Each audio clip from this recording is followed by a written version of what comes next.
Hello, Toronto. I came up here to give a keynote on personal branding and then host a workshop that same afternoon with a group of chief information security officers. And it went better than I could have possibly imagined. As I shared my story, everyone was locked in and paying attention to what I was sharing, to the guidance that I was providing all of them. And then we get together in the afternoon and do a workshop with actionable steps on how to intentionally build your personal brand. I just love having these conversations. And I think because I spent most of my life just aimlessly wandering through and focused on results, I wasn't intentional about building my personal brand. Looking back, now I see some things that I could have done differently. And having learned those lessons, my focus is sharing as much of that as possible with as many people as possible. So building a personal brand.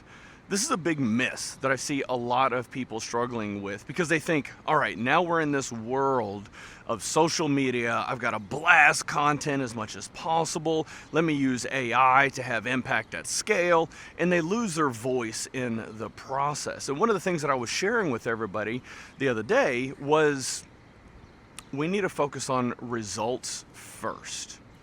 That has to be the starting point, because if you haven't accomplished anything, if you haven't built anything of meaning, it's going to be challenging for people to buy in to your story. You're just another content creator doing some random stuff online, and maybe you have some great editors, but people will eventually see through that. So the very first thing that you have to do is focus on results. Now, why do we want to build a personal brand? This set of doors is right outside of the hotel. And whenever I think about the importance of building a brand, we do it to create opportunities for us, opportunities in life. Who doesn't want more opportunities? And the stronger brand and reputation you have, the more opportunities you are going to be able to explore. If you build that reputation for being the problem solver in your business, if you build a reputation for sharing the lessons that you have learned over the years across social media platforms or with the people on your team, all of a sudden you will find that more people will start coming to you, soliciting feedback and asking for guidance. And some people think, well, that's not my job. Why would I do that? Well, it's an incredible opportunity to learn and lift others up. And the more you put out, the more you give to other people around you, the more opportunities and doors will open. Now, do you want to open every single one of these doors? Probably not. But having an abundance of opportunity is something that we should all strive for. So the first thing that I always tell people, focus on delivering results and then get a sense of what is your personal brand. We learn this by soliciting feedback from others. You go have a conversation with people at your company or friends, peers, colleagues, mentors even, getting a baseline to understand how you are perceived by others. What do people say about you when you're not in the room? Now, these are not always easy conversations because a lot of times people are like, oh, Sean, yeah, you're great with the technology, but they don't want to say, hey, you kind of suck on this piece of it, because that's an uncomfortable conversation that nobody really wants to have.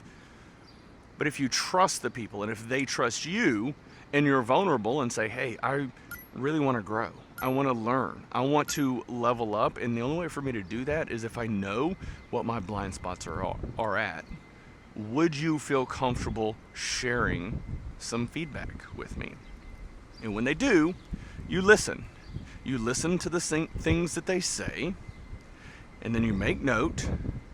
Now you have your baseline. Once you have your baseline, go have conversations with mentors, people that you respect and admire. Oh, I love the way Mike captivates attention on stage. Ask Mike, hey, what have you learned over the years? What should I focus on if I'm trying to become a public speaker? Then you have end state or goal. And it's ultimately just a gap assessment between those two. You know your baseline, you know your goal, and then you start figuring out what skills do you have to learn to get to this next place. But you have to be intentional about it. You have to know what you want to be known for.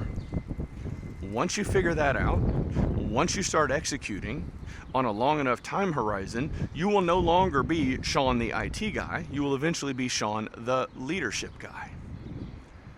But we have to be intentional about this. So that's going to be my challenge to all of you now. Make a note. Ask yourself, what do you want to be known for, and how do you get there? Then keep moving forward.